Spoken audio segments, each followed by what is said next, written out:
Meus irmãos, eu vos saúdo na graça e a paz do nosso Salvador Jesus Cristo. Que bom é podermos estar mais uma vez nesta casa, na manhã de mais um domingo, para estudarmos mais uma desta série de lições que estamos estudando ao longo desse penúltimo trimestre letivo da nossa EBD, neste ano em curso. E quero louvar a Deus por cada irmão que aqui sobe, cada um dos amados irmãos, cada servo do Senhor que separou essas 1h40, no máximo 1h30, para juntos estarmos aqui na casa do Senhor. Eu entendo que o tema proposto para nossa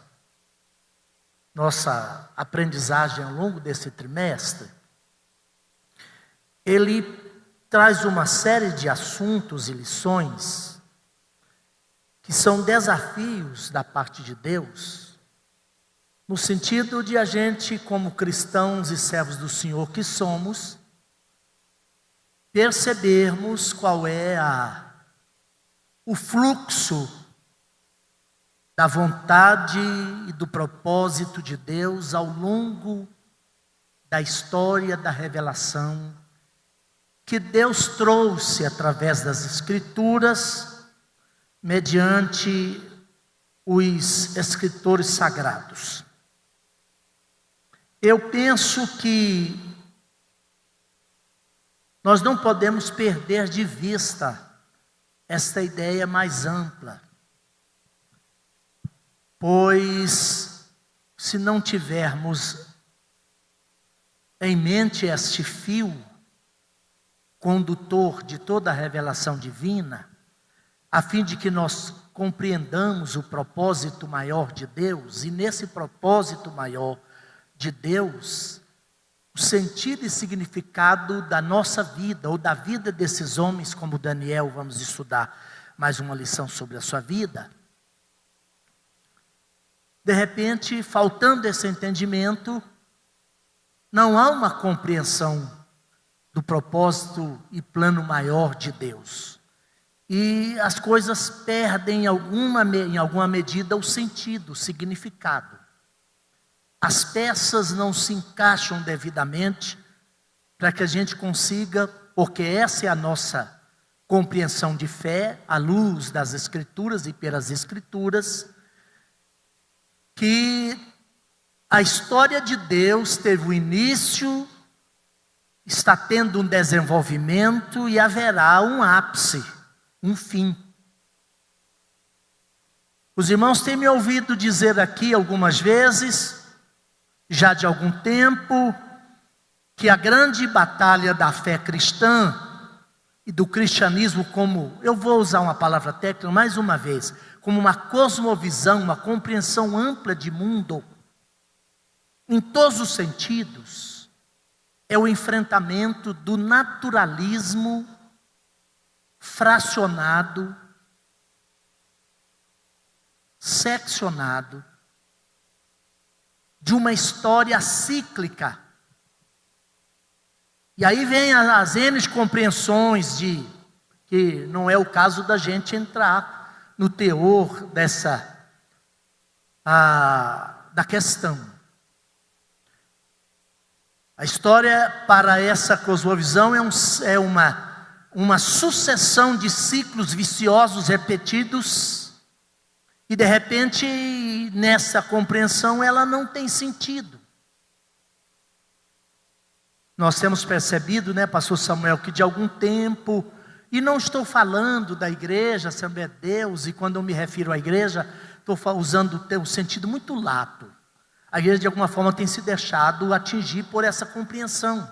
E aí a gente toma inclusive as Escrituras e trata esses fatos das Escrituras, e tratamos esses fatos muito isoladamente, quase que naquela visão interpretativa do desconstrucionismo da metanarrativa, de que eu interpreto a Bíblia e a história de Daniel, por exemplo, aqui, como proposto para essa manhã, como alguém interpreta uma novela, que é um estilo literário, um romance de Shirley MacLaine, um romance de William Shakespeare, é uma inspiração nesse sentido.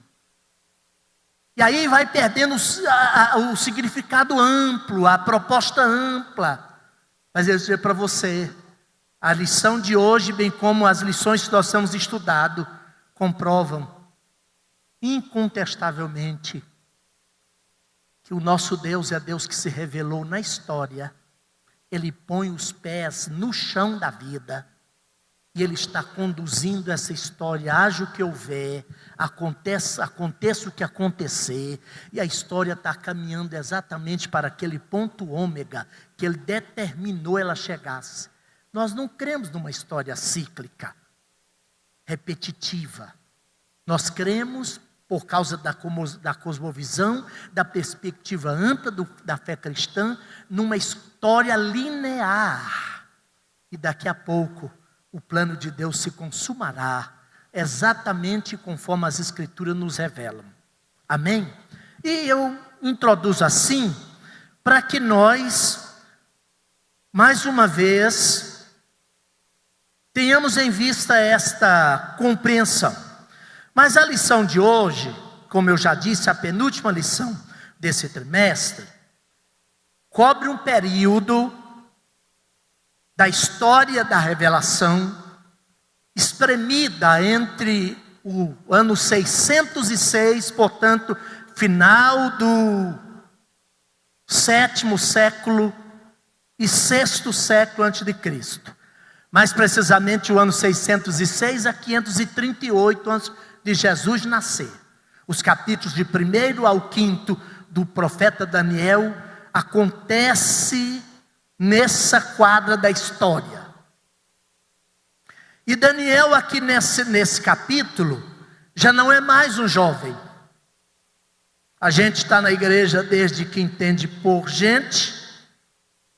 E quantas vezes a gente ouviu pregações, isso não constitui um erro doutrinário, mas apenas um erro histórico, de que o jovem Daniel foi lançado na cova dos leões. Não.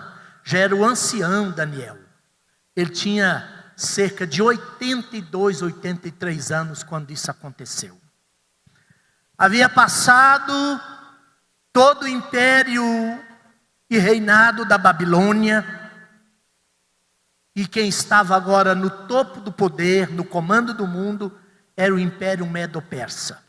Dario teve um curto reinado de cerca de 9 anos e foi sucedido no Império Medo-Persa por Cambises. E esse Dario, tudo indica, aqui do capítulo 6, é o mesmo Ciro. Dario é um título dinástico que decretou o retorno dos judeus para a Palestina, ou seja, para a Judéia, como cumprimento da profecia também do Senhor, através de Jeremias e outros profetas. E Dario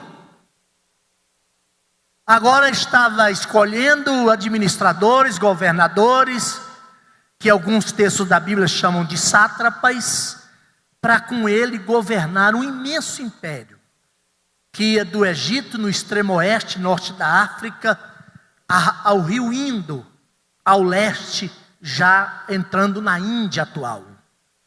E lá no livro de Daniel, alguns anos depois disso aqui, aliás, no livro de Esther, alguns anos depois disso aqui, é dito que aquele império era dividido em 127 satrapias, províncias administrativas, e evidentemente no império dessa monta, o rei precisava de contar com governadores e prefeitos fiéis, leais. Daniel já estava ali, desde o capítulo 1, a Bíblia diz lá nos últimos versículos, se não me falha a memória, o último versículo, que Daniel permaneceu até o governo de Ciro. E O pano de fundo, então, dessa história, o contexto, o pano de fundo histórico, político e cultural desse momento da vida do profeta Daniel é exatamente esse. E tem um comentarista, o Warren Wiersbe, diz que esse capítulo, pastor Jonas, pode ser chamado o capítulo das lorotas, das leis e dos leões. Mas aqui nesse capítulo 6 a gente também percebe intrigas, inveja, conluio, injustiça, mas no final, a ação de um Deus que socorre o seu servo fiel. Bendito seja o nome do Senhor. E a gente observa que Daniel, então, nesse capítulo, está enfrentando intrigas de gente sua, ou seus companheiros na administração. E nós lemos o capítulo 6, para quem teve a curiosidade de lê-lo na sua totalidade, vai nos dizer que esse Daniel era um homem não apenas fiel a Deus, mas também leal e fiel nos seus relacionamentos de amizade, nos seus relacionamentos com o imperador, na sua função dentro daquele império. Daniel era também íntegro no seu caráter. Esse mesmo capítulo diz que o pastor Samuel leu e nós lemos com ele, que nele não se achava nenhum vício e nenhuma culpa. E aí eu quero que você abra comigo, capítulo 5 de Daniel, só para a gente ter uma ideia, para entendermos nessa lição a fidelidade e a integridade de um homem e o socorro divino na hora da tribulação, na hora da crise. Daniel capítulo 5, versículo 13, tem um versículo que sempre me chama a atenção em relação a esse homem de Deus. Olha bem o que está dito aí, Daniel 5 e 13. Então, Daniel foi introduzido à presença do rei, e falou o rei, disse a Daniel: és tu aquele Daniel dos cativos de Judá, que o rei meu pai trouxe de Judá? Qual é a situação aqui? O banquete de Belsazar. Se você ler, se nós lemos o versículo 30 desse mesmo capítulo, o texto vai dizer que naquela mesma noite em que a mão misteriosa apareceu escrevendo aquela sentença na caiadura da parede, o Império Babilônico caiu. Sem combate, porque Isaías, cerca de alguns 100 e poucos anos antes, do capítulo 21, tinha profetizado que naquela noite do banquete, dos tapetes persas, haveria de entrar na cidade de Babilônia um exército de 2 em 2, pastor Carmelito. E a história constatou isso, encontrando um documento escrito de que enquanto Belsazar estava naquela festa, para consolidar o reino, visto que seu pai Nabonidos estava aplacando uma revolta em algum canto do Império Babilônico, ele reuniu os grandes, afrontou a Deus Jeová, trazendo os vasos sagrados do Senhor para por eles beberem em homenagem aos seus deuses. Era uma festa também de orgia e tanta coisa que feria a santidade de Deus. Os medos e persas desviaram a água do leito do rio Eufrates, que passava por baixo dos muros, pelos muitos canais que eles tinham para irrigar a planície da Mesopotâmia, e entraram na calada da noite, de 2 em 2, por baixo do muro. E quando Belsazar acordou, a cidade estava invadida. E naquela mesma noite, morreu Belsazar. E diante da situação, nós sabemos que os magos não conseguiram interpretar aquela escritura. A rainha mãe, em certo momento, disse: há um homem no reino que interpreta isso, que dá o resultado disso aí. Eu quero chamar a atenção dos amados irmãos para 2 palavras aqui nesse versículo. Daniel foi introduzido, aliás, essa expressão, Daniel foi introduzido, e a pergunta do rei, tu és aquele? O que é que eu quero trazer isso para a gente aplicar lições rapidamente aqui numa síntese do que é a fidelidade e a integridade e a maneira como elas, essas duas qualidades do servo de Deus, desencadeiam o socorro de Deus na hora da crise. Contextualizar isso para o nosso tempo. Por isso eu iniciei falando desse contexto mais amplo. Ao perguntar a Daniel se ele ainda era aquele, a gente percebe entre linhas que o rei está dizendo, você ainda permanece íntegro? Eu vou trazer bem para um contexto nosso aqui. Você ainda é crente? Quem convive nesse meio aqui vende a alma muito cedo. Quem vem para esse círculo, para essa relação de poder, se vende muito cedo. Tu és aquele, oxalá, os pagãos e os homens sem Deus que convivem conosco, não importa se por pouco ou por muito tempo, eles possam olhar para nós e perceber que nós ainda mantemos a nossa integridade como servos do Senhor. Qual é a grande verdade desse texto aqui? A verdade é que a crise não faz o homem. A crise apenas revela o tipo de homem que a gente é.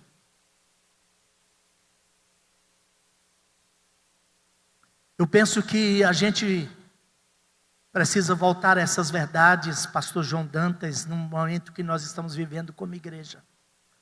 Me entristece, confidenciava, abrindo o coração, a gente sempre conversa com a Samuel esses dias. É claro que tem muitos exageros, como Daniel também, que foi vítima. Mas nos entristece quando gente nossa, gente que se apresenta como cristãos, e via de regra, aqueles que têm mais visibilidade, estão inclusos na mesma lista dos corruptos. Estão lá sentados. O texto diz que Daniel foi introduzido e ele era alto funcionário do império. Ele poderia ter todas as desculpas para estar acomodado, satisfatório e tranquilamente instalado naquela festa. Mas o texto diz que ele foi introduzido. Ele não estava lá. E eu vou aplicar rapidamente aqui 3 verdades com relação aos 3 itens principais da lição. Pastor Jonas, isso está dizendo para nós desde o primeiro momento que Daniel, em função do que ele era como servo de Deus, ele tinha a habilidade da parte do Senhor e sobretudo discernimento para dizer sim quando era possível dizer sim, sem comprometer a sua fé e seus valores, e dizer não, contundentemente não, quando determinada situação, ainda que legítima e até legal, mas imoral, ele então não participava. A igreja do Senhor Jesus, especialmente aqueles de entre nós que estão participando, e é necessário que participemos sim, nesta área como Daniel, nesta arena como Daniel participou. Nós não podemos, está ali o doutor Wilson, lidar apenas pelo legal e às vezes nem pelo justo. Nós temos que primar pelo que é, sobretudo, moral e espiritual da parte de Deus. Tem muita coisa, entre aspas, legal, que não compete a um servo de Deus fazer. Tem muita coisa que é da prática comum, daquela velha máxima, todo mundo faz. É assim mesmo. Mas como servo de Deus, eu e você não podemos fazer. Sob pena de não podermos contar com a presença e o socorro de Deus quando a cova dos leões se nos abrir. Quando tivemos que passar noites com os leões. E eu quero até usar essa ideia de leões como uma metáfora, né? Leões de diferente natureza. Mas o que a gente percebe nessa lição? O item 1 da lição vai tratar da identidade deste homem. Nós precisamos ter uma identidade como servo de Deus. Eu coloquei: Daniel manteve sua identidade de servo do Senhor ao longo daqueles 70 anos de serviço no meio político, na corte imperial da Babilônia. E quais as características e marcas desta?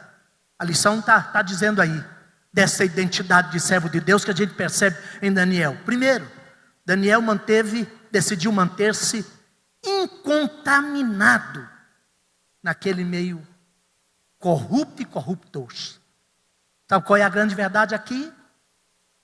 Na nossa relação de vida espiritual, nossa relação com Deus, a decisão ou as decisões é que define o destino. Vou repetir. São as nossas decisões, no que concerne a nossa compreensão do plano e do propósito amplo de Deus, que definem nosso destino.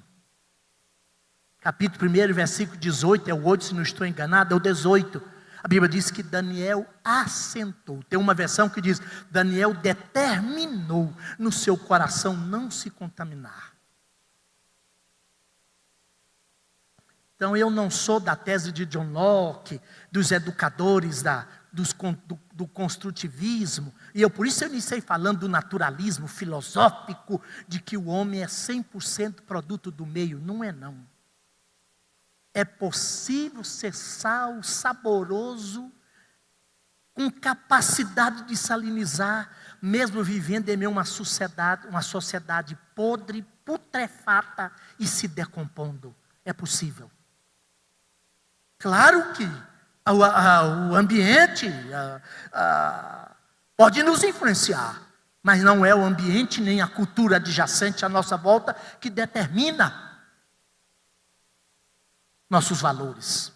Daniel resolveu nutrir, escute bem, a identidade de Daniel estava alicerçada também nesse fato. Ele resolveu nutrir na sua alma, ou nutrir a sua alma com valores morais,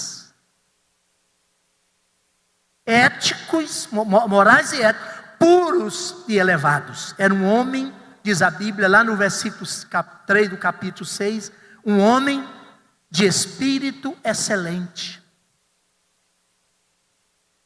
As qualidades e os valores da sua alma eram excepcionalmente diferentes daquela sociedade à sua volta. Outra marca da identidade de servo de Deus de Daniel é que ele manteve-se em permanente oração, apesar do decreto, da trama dos seus companheiros, do decreto do rei e da adulação de um rei, que era comum naquela época, né? Já começava a surgir mais tarde aqui, logo no período interbíblico, surgiu um tal de Antíoco Epifânio, que passou a chamar, daí a ideia Epifânio, de epifaneia, manifestação de Deus. E talvez um dos grandes perigos desse nosso tempo é a antropolatria. E eu vou definir essa palavra.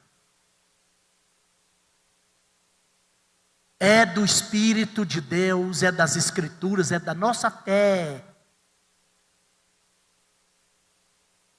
A gente respeitar, submeter, honrar toda e qualquer liderança, especialmente a liderança espiritual, mas também até o empregado cristão precisa respeitar e valorizar o seu patrão. Isso é bíblico. Mas de um tempo para cá, pastor Ston, a coisa virou quase que numa antropolatria. Os homens estão muito atingidos por uma necessidade quase que patológica de adulação. Se você não adular o elemento, não rasgar seda, não jogar confete e não exagerar na adjetivação superlativa, substantivo não comunica mais.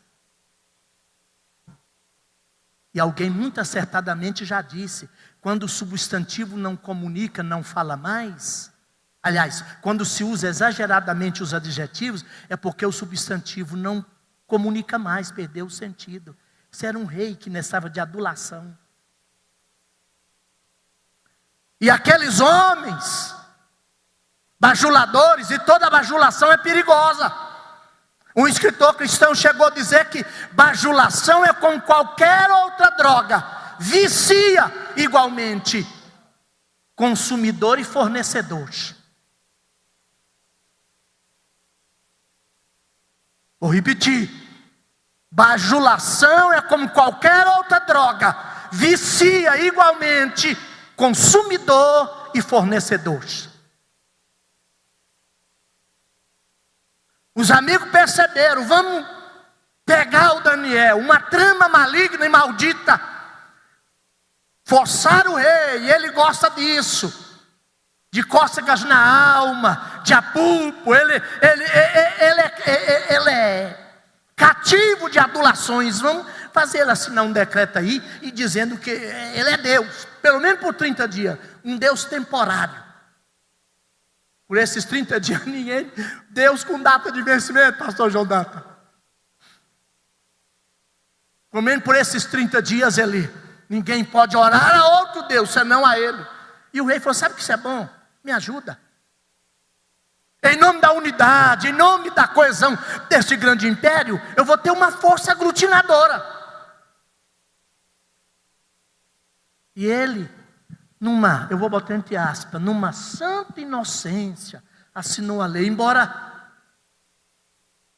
tenta mudar a situação depois, mas estava amarrado. A lei dos medos e persas não podem ser mudada. Meus amados irmãos, aleluia, bendito para sempre seja esse Deus Todo-Poderoso. A identidade de Daniel é percebida pela oração, porque os seus amigos haviam percebido que ele orava, mas imaginou que em Daniel, orar era apenas uma repetição corriqueira, e não era, porque para Deus, a retidão importa mais do que a devoção e a religião. Vou repetir: para Deus a retidão de vida e de caráter importa mais do que a devoção e a religião. Para os pagãos, Daniel estava apenas repetindo o gesto corriqueiro, diário, bom, necessário inclusive. Mas para aqueles que não conheciam Deus, pastor Tacílio, era apenas um rito. Mas Daniel praticava, era um rito sim, de oração todo dia, e diz 3 vezes ao dia. Mas para o servo de Deus, isso está na identidade dele, era mais do que um rito. Quando você sobe à casa de Deus ou vem aqui, que é na escola dominical, no culto à noite, em qualquer momento, nós estamos praticando um rito, é uma cerimônia, é um culto de celebração, mas nós trazemos a nossa alma, aquilo é um momento novo, cada louvor é uma adoração nova, porque nós não estamos apenas repetindo um gesto. Nós não somos cativos de um rito, e a nossa fé não se resume, não se exaure no rito. A segunda lição para a gente encerrar dentro do tempo hábil, tem a ver com o item 2 da lição aí, ó. Abra aí. A integridade em tempos de crise. Daniel manteve sua integridade, mesmo em meio àquele mundo marcado e caracterizado por corrupção, dificuldades, intrigas, pastor Carmelito, calúnia. Ele inocentemente, confiando nos seus colegas, mas ele tinha um espírito excelente. Ele não quis descer o nível e usar as mesmas armas dos seus inimigos. Veja que em nenhum momento Daniel arregimentou, nem para mudar seu comportamento em relação à sua identidade, à sua integridade como servo de Deus, e nem para usar de suas influências para encontrar, isso já existia lá, o tal jeitinho. Não é brasileiro não, mas nesse mundo tem os jeitinhos, né? Tem as filigranas da lei. tem os labirintos, por isso que não enquadra ninguém nesse país. E agora que a gente está tentando acordar, depois de cento e muitos anos de república, uma república enxafurdada na corrupção, na imoralidade, porque a lei é muito prolixa, as coisas é muito blá blá blá, e quem fala muito é porque quer confundir, não quer explicar. A lei é prolixa demais. E cada cabeça a sua sentença, cada louco a sua mania. Diz o ditado aí que de médico e louco todo brasileiro tem um pouco. E aí a gente não chega a denominador comum nenhum. Está lá a nossa Suprema Corte lá. Fatos e coisas. Aqui tem advogados, a minha esposa mas não lida com isso. Eu fico olhando de vez em quando, sou um brasileiro minimamente curioso, depois de transitado em julgado e passou por todas as instâncias, chega lá, cada um tem uma interpretação subjetiva, particular, e olha aqui, Daniel não tinha essas artimanhas, por causa da integridade. Tem outro dado aqui, que eu acho importante, é que não obstante a sua integridade, sua pureza, sua moral, ele respeitou a lei, aquela máxima de que a lei dos medos e persas não pode ser mudada, ele silenciou, porque ele olhava para além daquela estrutura toda e dizia: o meu socorro venha de lá. Eu não vou tramar com esta gente. Eu não vou pedir um graduado que reivindique para mim, que consiga. Quem nunca leu, deixa eu sugerir uma leitura de um livro interessante. Escrito por um pastor batista de Campinas, São Paulo. Sabe qual é o título do livro? Dando jeito no jeitinho brasileiro. O livro trata da macroética cristã. Daniel tinha uma macroética, isso que eu iniciei falando do amplo. Porque todas as vezes que a gente reduz a ética cristã a coisinhas menores, e se torna uma microética, uma ética microscópica, e a gente perde a dimensão mais ampla dos valores da fé cristã, essa ética, essa prática de evangelho, boa, necessária, da parte de Deus, não impacta transformadoramente, pastor Maxwell, a sociedade. Olha aí essa nação. E eu não sou daqueles, irmãos, já me ouviram ministrar nessa tribuna, que acredita num paraíso nessa terra. Mas me dói na alma, eu já citei. Quando eu vejo gente nossa, arrolada e vista, citada, das mesmas listas. Tem um fato aqui, Daniel não estava lá. Era membro, atuava no poder, mas não estava na mesma categoria moral e de integridade daquela gente. Sabe o que isso acontece? Porque grande parte desse amalgamado e multifacetado mundo evangélico brasileiro é só nominal.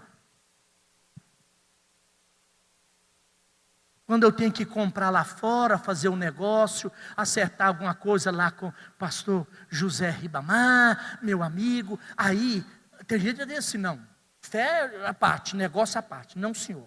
Se a minha fé não afetar tudo que eu sou e faço, não é cristianismo. Não tem esse negócio de engavetar meus valores cristãos aqui numa gavetinha hermética aqui na sacristia religiosa e sair para a vida como se eu fosse liberado de segunda até o próximo, durante a semana, fazer ética e moralmente o mesmo que o homem perdido aí faz. Não, senhor. Isso não é cristianismo. Tudo que eu sou e faço, em função do que eu sou, minha identidade e integridade tem que ter as marcas da minha fé. Eu já disse que a fé não faz o homem, ela apenas revela o tipo de homem que somos. Sabe por quê? Para passar o terceiro ponto e a gente encerrar. A vida,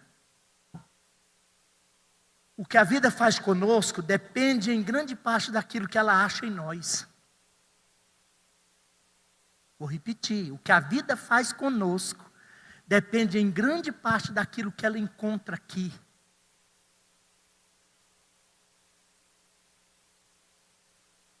Que o Espírito Santo de Deus nos faça compreender. Vamos pedir mais graça do Senhor, pedir a unção do Senhor. Vamos absorver mais dessa fé, dessa identidade, dessa unção do Senhor, a fim de que a nossa vida passe a refletir mais o que Deus é em nós e através de nós. Está aí na lição, que embora e apesar de viver separado do seu povo, e sobretudo perseguido pelos seus colegas de trabalho da corte babilônica, Daniel manteve-se fiel às suas convicções de fé. Mesmo sabendo da trama para condená-lo à morte, ele não abriu mão da sua integridade espiritual e moral. Daniel não alterou sua prática cristã ou a sua prática espiritual, sua prática de fé. Embora tivesse consciência e soubesse da gravidade do decreto sancionado contra ele. Por último, eu encerro aqui, tem a ver com o item 3 da lição. Eu coloquei que Daniel foi atingido, o perigo da vaidade. Daniel foi atingido pela inveja dos seus colegas de satrapia, mas vitimado pela adulação e orgulho de um rei fraco. Sabe qual é a moral aqui? Nem sempre Deus vai mudar todas as circunstâncias e torná-las favoráveis à expressão da minha e da sua fé. Ele vai garantir a sua presença, mas Ele não vai mudar as circunstâncias. E eu e você precisamos entender que à medida que a igreja do Senhor Jesus foi avançando por necessidade, e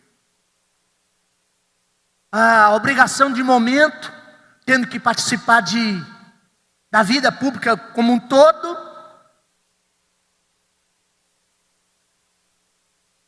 precisamos entender que, enquanto mais próximo do poder, de qualquer natureza, mais perigoso é sermos atingidos pela vaidade e o orgulho. Você sabia que o maior homem de toda a Bíblia, conforme a própria Bíblia registra, Moisés, ficou fora da terra porque não soube usar o poder? Eu disse aqui alguns anos atrás, o grande problema é que de um tempo para cá, quando a coisa foi desvirtuando e nós fomos perdendo a capacidade de analisar e distinguir o princípio cristão e bíblico de autoridade, pastor Ney, de poder político instituído, a gente passou a usar o poder político como referendador da moral do indivíduo, e nem sempre é. Tem gente com muito poder, mas terrivelmente adúltero, corrupto e mau. Mas basta ter um título, o título esconde-o.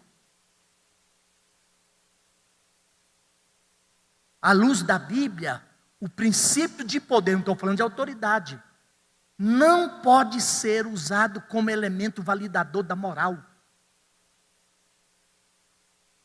Não pode.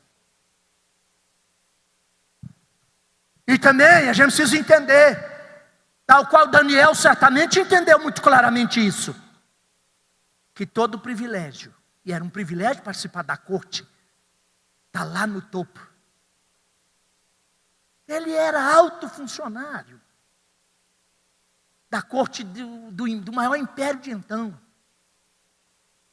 Mas todos que participarem em alguma medida de poder e autoridade, poder político, até o poder político eclesiástico, de qualquer natureza, precisa de ter consciência, identidade e integridade cristã, a fim de entender que todo privilégio carrega consigo a mesma bitola, a mesma dimensão de responsabilidade. Enquanto mais perto do poder, mais risco você corre.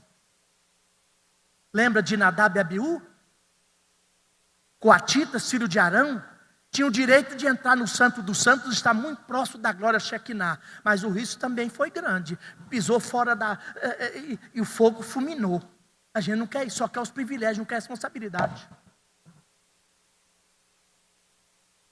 Quando veio uma distorção terrível nesse mundo evangélico que eu já falei, amalgamado, multifacetado, as pessoas querem o socorro de Deus, reivindica a bênção de Deus, mas não quer se comprometer em ter uma identidade. Quer os benefícios, mas não quer os custos. Quer o bônus, mas não quer o ônus do compromisso com o Senhor. Fiquem em pé todos vocês. Daniel foi atingido e vitimado pela inveja, atingido pela inveja dos seus amigos, seus colegas de satrapia, e vitimado pela a vaidade e orgulho de um rei patologicamente necessitado de adulação. Perigo da bajulação, da vaidade. Está aí. Alguém disse que, eu já citei isso aqui, estou só repetindo, que bajulação é como qualquer outra droga, vicia ao mesmo tempo fornecedor e consumidor.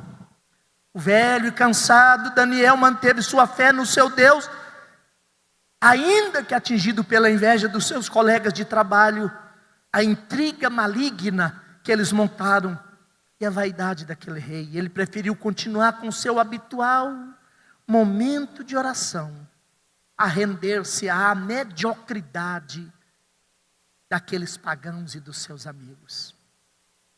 Sabe o que está dizendo para nós? Eu encerro aqui nessa conclusão. É que como servo de Deus, se nós mantermos a nossa identidade como servo do Senhor, nossa integridade não é o que vem de lá que determina o que vaza aqui na alma, é o que eu sou na alma que determina o meu comportamento no meio. Quem tem a sua alma protegida e guardada sobre as sombras da onipotência, as asas da misericórdia do Senhor, pode ficar tranquilo. Eu sei que os tempos são obscuros, posso estar enganado e tomara esteja.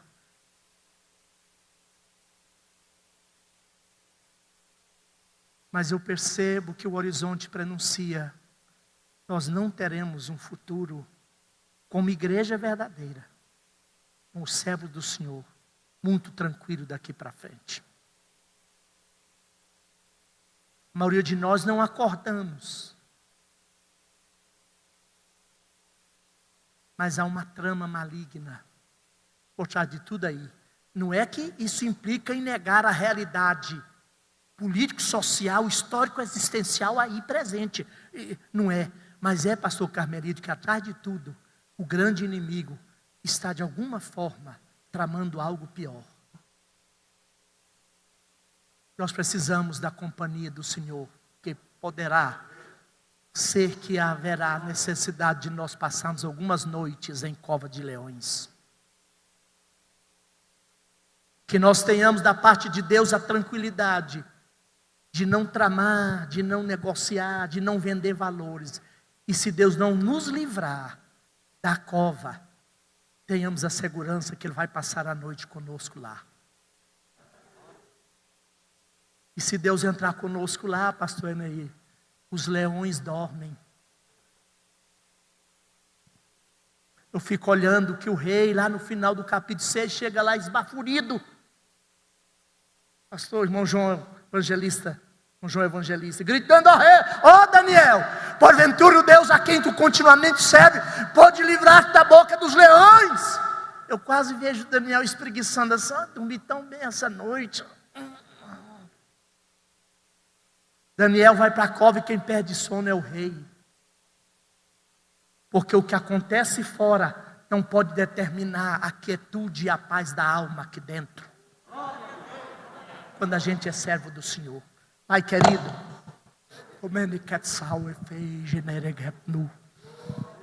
aleluia! A tua igreja vive um tempo difícil, terrivelmente agudo, Pai.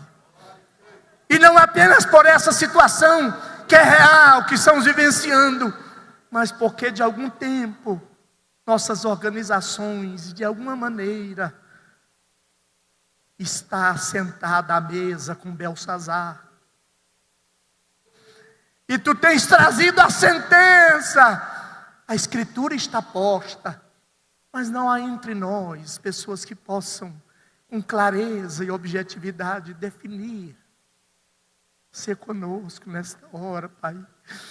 Guarda a sua igreja nesses anos que se avizinham, a fim de que, como Daniel, nós venhamos manter nossa integridade, nossa identidade como servo de Deus.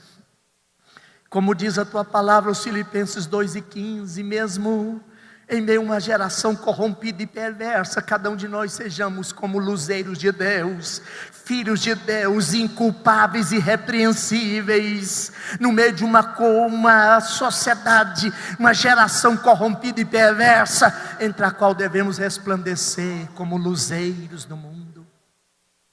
E cada família aqui representada seja protegida. Se alguma cova de leões estiver à nossa frente, nós vamos marchar resolutamente, confiando que o Senhor é Deus presente, Emanuel, Jeová Samá, o Senhor está ali, e com o Senhor nós vamos vencendo, e o socorro nos alcança na hora certa. Obrigado por tudo, Pai. Amém. Gente, muito obrigado. Se eu passei do horário, me perdoe. Tome o seu lugar aí. Pastor Samuel, pastor Alberto. Fica meu abraço aqui.